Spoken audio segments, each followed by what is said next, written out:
सफर मुंबई से शुरू होना था, लंदन तक कार्गो शिप से, लगभग 13,285 किलोमीटर दूर। ऐसा सुना था कि समुद्र का सफर एक समय समाज के विरुद्ध जाकर गांधी जी ने किया था, शायद कुछ ऐसा ही रहा होगा।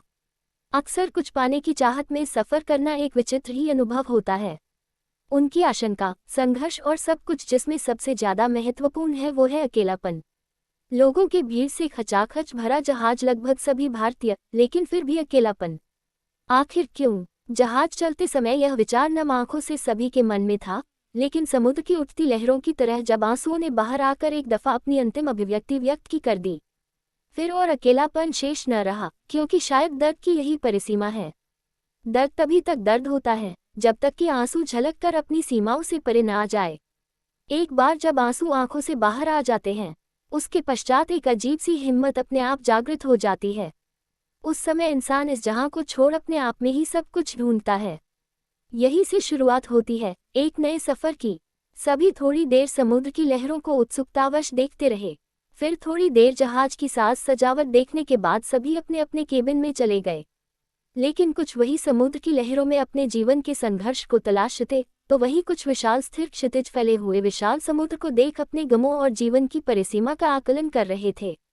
वे कभी पूर्ण आनंद के साथ अपने में ही मुस्कुराते, तो कभी अचानक गंभीर हो समुद्र में उठती मछलियां, सूर्य की चमकती किरणों के प्रत्यावर्तन को देख अपनी आंखों में मसल कर आसपास ये देखते कि कहीं किसी ने उनकी प्रतिक्रिया को देखा तो नहीं।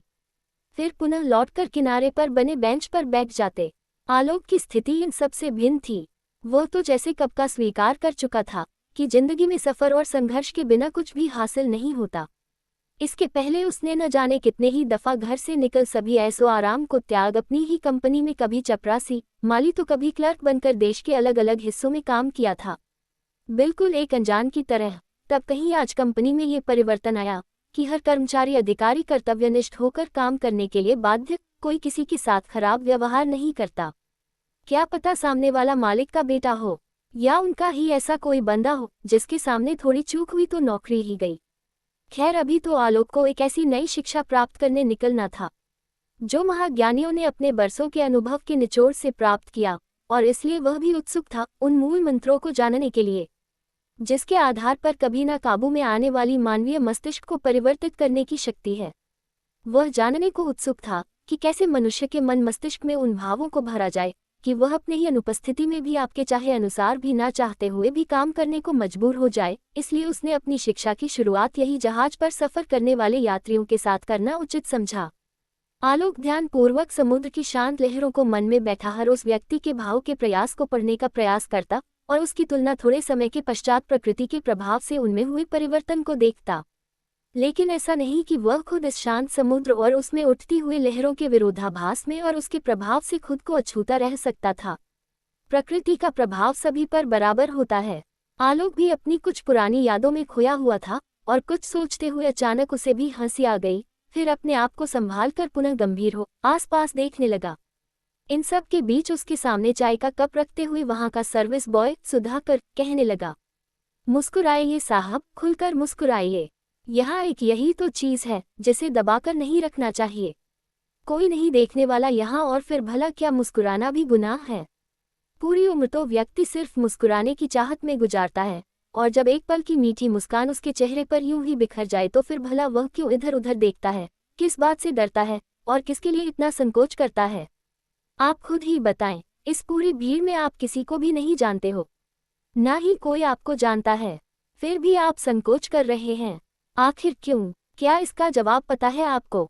नहीं ना। वह इसलिए क्योंकि आपका मन खुद ही मानने को तैयार नहीं होता कि वह खुद ही खुलकर हंस सकता है, और तब भी गुनहगार व्यक्ति दूसरे को ही समझता है। जबकि इस दुनिया में आपकी हंसी, गम, दुख और कुछ मिलने की खुशी, किसी भी बात से किसी को भी कोई फर्क नहीं पड़ता। यहाँ तक कि उन्हें भी नहीं जो हमेशा आपके बारे में बुरा सोचते हैं। इन सब के बीच आप खुद ही अपने आप को एक ऐसे कवच के बीच अपने ही घेरे में बंद कर लेते हैं कि जिंदगी एक घुटन सी लगने लगती है, और गुनाहगार हम उस बात के लिए किसी और को समझते हैं। आप ही बताएं कि आखिर कसूर किसका है? कहते हुए बातों ही बातों में उसने आलोक से इशारे में चीनी का पूछा और चीनी डालते हुए हाथ में चाय थाम कर चला गया। आलोक सिर्फ ये सुनो बोलकर उसकी बातों में गुम हो गया और सोचने लगा कि सच ही तो है। जब यहाँ कोई नहीं है तब संकोच कैसा? उसने चाय का कप साइड में रखा और खड़ा हो गया जाकर किनारे पर।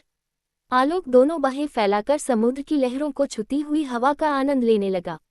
बहुत देर तक वह उन लहरों के बीच अपने संपूर्ण अस्तित्व में उतरता, फिर उसे पुनः बिखरकर तैयार हो खड़े हो जाता। आलोक को भी अब आनंद आने लगा था, लेकिन आधे घंटे की शर्त में उसे वहां से हटना पड़ा। तभी उसे एक आवाज सुनाई दी, मिस्टर आलोक, आपके लिए एक मैसेज आया था। थोड़ी देर हो गई, लेकिन जरूरी था। वह ये कि जो मैडम जेनिफर आपको शिपयार्ड पर मिलने वाली थी, वह शायद आपको अपनी यात्रा के अंतिम चरण पर ना मिल पाए। क्या आपने सफ़र करने से पहले मैडम जेनिफर से कोई कॉन्ट्रैक्ट या अंडर कॉन्ट्रैक्ट साइन करवाए थे, या कोई अन्य सेवाएं आपको उनसे प्राप्त करनी थी? आप यदि हमें विस्तृत में बता देंगे तो शायद हम आपकी कुछ मदद कर सकते हैं। मैडम जेनिफर हमारे आधे से ज़्यादा ग्राहकों को अच्छी सी सर्विस देने के लिए मानी जाती है, लेकिन अभी अभी यह सूचना मिली कि उनके पति का स्वास्थ्य खराब होने के कारण वह शिपयार्ड पर अपने आप आने में सक्षम नहीं है। तब तो आलोक को जैसे अचानक झटका सा लगा हो। वो कहने लगा, हाँ बिल्कुल, सुबह मैंने ही अपना पर्चा वेटर के हाथ लिखित तौर पर भेजा था। उसमें मेरे वहाँ रहने और कुछ विशेष जानकारियाँ उन्हीं के पास उपस्थित है। क्या आप बता सकते हैं ऐसी स्थिति में मुझे क्या करना चाहिए? फिर सुधाकर सामने आए और कहने लगा, मैंने अभी कहा था कि खुलकर मुस्कुराइए, फिर आखिर यह गंभीर भाव क्यों? जसविंदर है ना, वह हमारे काम आएगा। तभी अचानक सभी वहां एक लाल टी शर्ट में खड़े हुए व्यक्ति की ओर देखने लगे। अक्सर इंसान अपनी जरूरत के अनुसार किसी भी अहमियत पर निर्धारित करता है। यह उसकी सबसे बड़ी कमजोरी है और यही प्रकृति का वरदान भी है। उसके लिए यदि वह हर पल एक ही दृष्टिकोण बनाए रखेगा तो किसी व्यक्ति का मोह उसे आगे नहीं बढ़ने देंगी। समय और जरूरत के साथ साथ अपने कर्तव्य पथ पर बढ़ते हुए नए व्यक्तित्व को स्वीकार करना, उन्हें महत्व देना अत्यंत अनिवार्य होता है, और ये तभी संभव होता है जब आपके हृदय में भूल जाने की शक्तियाँ किसी एक ही व्यक्तित्व को हमेशा याद रखने की जिद न हो।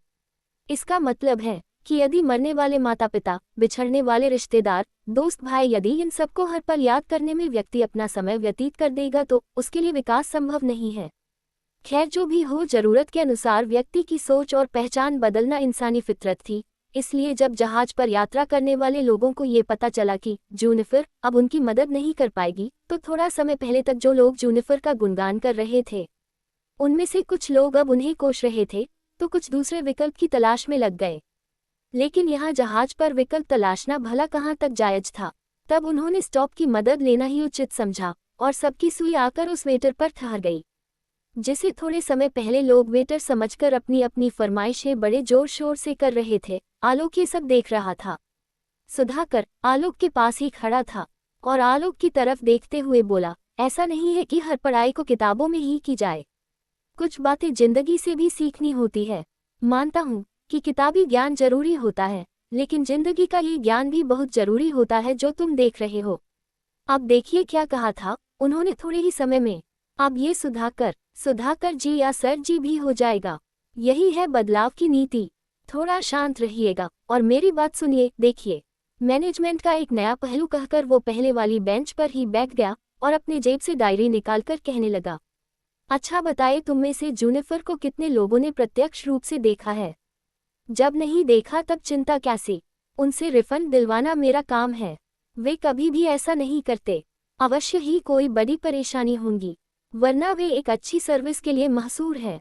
यदि आप चाहे तो विकल्प के तौर पर मैं कुछ 10% एक्स्ट्रा अमाउंट पर आप सभी की तरफ से, जसविंदर जी की तरफ से सभी सुविधा उपलब्ध कराने का आश्वासन दे सकता हूँ। वो मेरा मित्र है। यदि आप चाहे तो अतिरिक्त सेवाएं भी आपको यहीं से उपलब्ध करवाने का आश्वासन देता हूँ, क्योंकि मेरा मित्र मेरी बात कभी नहीं टालता। आप मुझ पर बेफिक्र होकर विश्वास कर सकते हैं। और फिर मैं तो यही आपके सामने हूँ और इस शिपयार्ड का मेंबर भी हूँ। तब तो जैसे लोगों ने उसे घेरना शुरू कर दिया। बाकी थोड़े समय में एक वेटर एक एजेंट की तरह नजर आने लगे। वह अब लोगों से पल भर में खुलकर बार्गेनिंग करते नजर आए। जो लोग अब तक उसे ओ हेलो मिस्टर, सुनो वगैरह शब्दों से पुकार रहे थे, वे अब उसे वाकई सुधाकर जी, सर जी और प्लीज जैसे शब्दों से संबोधित करने लगे। सच में पल भर में सब कुछ बदलता हुआ नजर आया। ना उसने किसी से पैसे लिया और ना ही कोई पर्ची दी। बस एक डायरी में लोगों के नाम और उनकी इच्छानुसार उन्हें जो भी सुविधा चाहिए थी, उसे उसने सिर्फ नोट किया। अद्भुत! पल भर में भावनाओं और सोच से बदलने का उदाहरण इससे ज़्यादा अच्छा कुछ नहीं हो सकता था। कहानी अभी जारी है। इसका अगला भाग जल्द ही अपलोड करेंगे। जब तक आप कहानी के साथ